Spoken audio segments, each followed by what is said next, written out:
Salut tout le monde, j'espère que vous allez bien.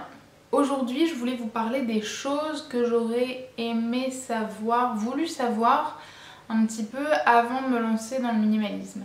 Non pas parce que ça aurait changé quelque chose dans ma manière de faire, mais parce que c'est des choses dont j'avais pas du tout entendu parler et du coup je m'attendais pas forcément à les rencontrer. Premièrement, la perception qu'ont les autres de nous à partir du moment où on se définit comme minimaliste.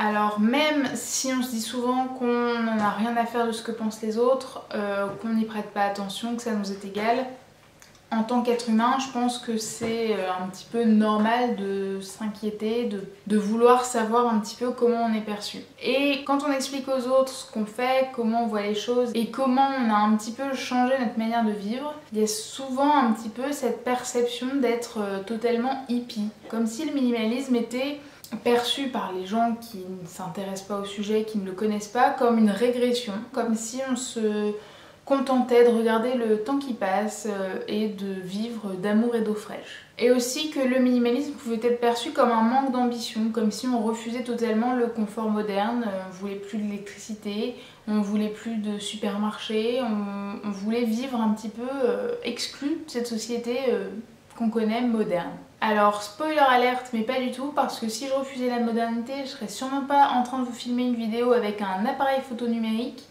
et la poster sur YouTube via internet. Je pense que ce serait carrément en contradiction avec mes convictions. Et pour le moment, ça l'est pas du tout. Et puis, c'est pas non plus un manque d'ambition. C'est pas parce qu'on montre du doigt certains défauts de la société qui nous entoure qu'on la rejette. Certes, le capitalisme n'a pas que du bon, loin de là. Mais sans lui, on serait sûrement pas là aujourd'hui comme on l'est. En plus, le minimalisme, ça permet de relativiser sur beaucoup de choses, ça permet d'économiser pas mal d'argent sur certains postes de dépenses. Et pourquoi pas réinvestir cet argent dans quelque chose de plus qualitatif, de plus luxueux, si ça correspond à un de nos besoins. Je vois pas où est le problème de se faire plaisir sur les achats qu'on fait. On peut toujours être droit dans ses bottes et faire des efforts au quotidien, d'être plus minimaliste et de se payer de plus belles vacances si on a plus les moyens. De toute façon, comme j'ai déjà dit, le minimalisme est vraiment quelque chose de propre à chacun. Chacun aura sa vision des choses. Il y a autant d'êtres humains sur Terre que de minimalistes potentiels différents sur la planète. Donc forcément, on n'aura pas du tout les mêmes besoins. Il y a sûrement des minimalistes chefs d'entreprise qui gagnent très bien leur vie, qui roulent en Maserati, ou qui ont un yacht, pourquoi pas après tout, si c'est leur idéal et qu'ils veulent vivre leurs vacances en pleine mer, grand bien leur face, je suis très contente pour eux. Deuxième chose que j'ai découverte au cours de mes aventures minimalistes, c'est que je pensais pas que dire non à un cadeau pouvait être si compliqué. Je pense que j'étais un petit peu trop bien élevée quand j'étais petite, on m'a toujours dit de remercier chaleureusement les personnes qui m'offraient un cadeau, de ne pas montrer ma déception si vraiment le cadeau me plaisait pas. Je pense notamment à un cadeau de Noël une année, je devais avoir 4 ou 5 ans. Une sorte de bas-relief de clown en plâtre à accrocher au mur, accompagné d'un sac de bonbons.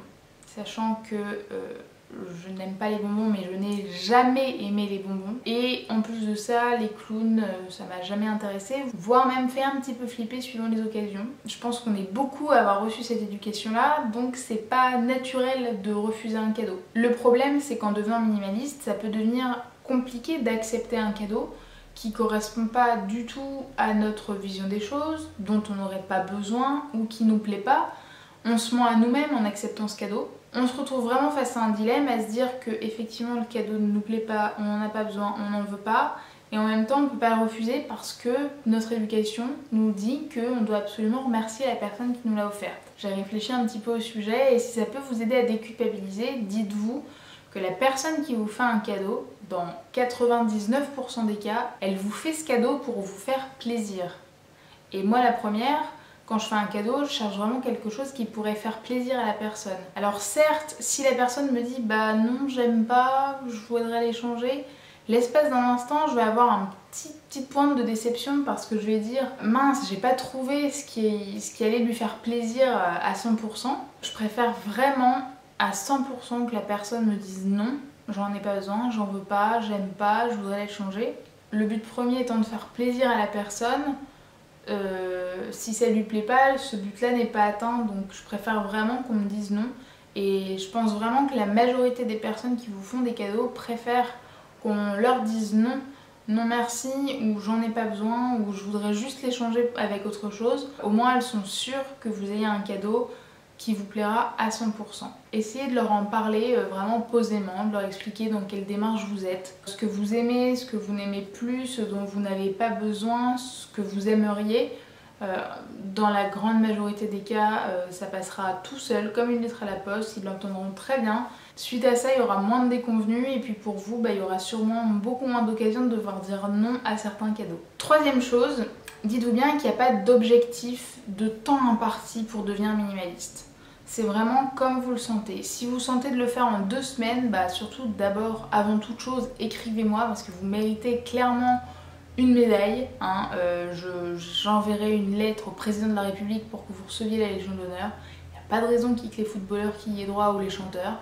Clairement, allez à la vitesse que vous voulez, vous mettez pas la pression, si vous voulez y aller petit à petit, allez-y petit à petit, c'est pas du tout une course, c'est vraiment plus même une course de fond, un marathon, quelque chose qu'on va mettre en place petit à petit, et surtout que ça touche aussi à un changement d'habitude, et on le sait, une nouvelle habitude met environ 21 jours à se créer. C'est quelque chose de longue haleine qui peut pas être fait en un claquement de doigts, donc franchement, keep cool et tout va bien se passer. Quatrième chose, il n'y a pas non plus d'objectif en termes de résultats. Il n'y a pas un code pénal ou un code civil du minimalisme qui décrète que on doit posséder 2 pantalons et 4 t-shirts, une poêle, une casserole et 4 fourchettes. Le minimalisme, je me répète, mais c'est quelque chose d'extrêmement personnel et vos objectifs sont personnels. En revanche, n'hésitez pas à repasser vos objectifs à la hausse ou à la baisse en fonction de votre évolution. Si vous trouvez que quelque chose est très dur à mettre en place, allez-y beaucoup plus progressivement, et au contraire, si vous vous sentez prêt à virer tous vos bouquins de chez vous, allez-y, ça ne vous fera que le plus grand bien. 5e point, ce ne sera jamais terminé.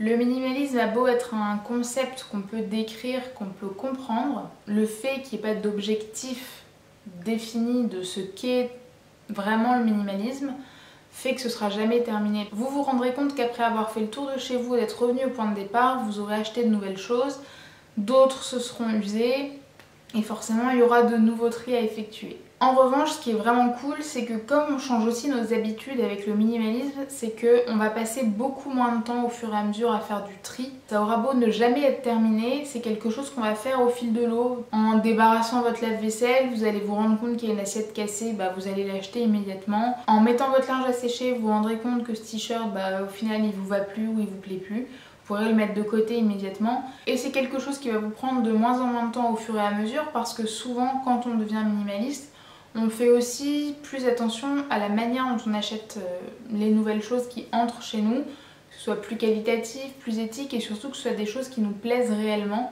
Donc vous aurez de moins en moins de choses dans tous les cas à virer de chez vous. Et enfin, 6e point, je ne pensais pas que le minimalisme impacterait autant d'aspects de ma vie. Quand j'ai commencé à m'intéresser au minimalisme, c'était vraiment d'un point de vue purement matériel. Réduire un petit peu ma garde-robe et toutes les choses que je pouvais entasser chez moi. Et au final, ça m'a fait prendre du recul sur beaucoup de choses, la manière de faire mon shopping. Je m'approvisionne plus non plus via les mêmes circuits.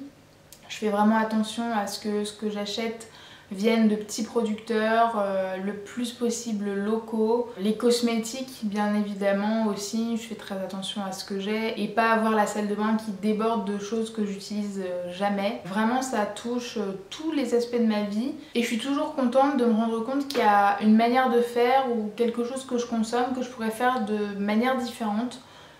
Plus éthique, plus écologique ou peu importe. Le minimalisme m'a permis de prendre du recul vraiment globalement sur tous les aspects de mon quotidien et ça a remis en cause beaucoup de choses. Tout ça pour vous dire de croire en vous et en vos convictions, de ne pas écouter les voix négatives qui peuvent graviter autour de vous. Vous faites ça pour vous avant tout. Donc vous comparez pas aux autres, vous mettez pas la pression vis-à-vis de ça, des photos, des vidéos que vous pouvez voir sur internet ou même en allant chez des amis par exemple pour un repas. Qui vous dit que dans une pièce juste à côté à laquelle vous n'avez pas accès, ils n'ont pas entassé tout leur bazar. N'oubliez pas que les gens vous montrent ce qu'ils veulent bien vous montrer. Donc franchement, allez-y à votre rythme et puis tout simplement communiquer de manière positive vis-à-vis de ça, expliquez-leur, montrez-leur, sans vouloir les convertir à tout prix au minimalisme. C'est le meilleur moyen d'avancer, je pense, et de leur expliquer et de devoir moins dire non à certaines choses et d'avoir moins de retours parfois un petit peu bizarres et négatifs tels qu'on peut les avoir aujourd'hui. J'espère que cette vidéo vous aidera à avancer à votre rythme sur le chemin de votre idéal minimaliste. Si vous avez des questions, n'hésitez pas à me les poser en commentaire, je serai vraiment ravie de vous répondre et d'essayer de vous aider. Si cette vidéo vous a plu, n'hésitez pas à la liker, à la commenter, la partager et même à vous abonner si ce n'est pas encore fait. Et je vous dis à très vite pour une prochaine vidéo.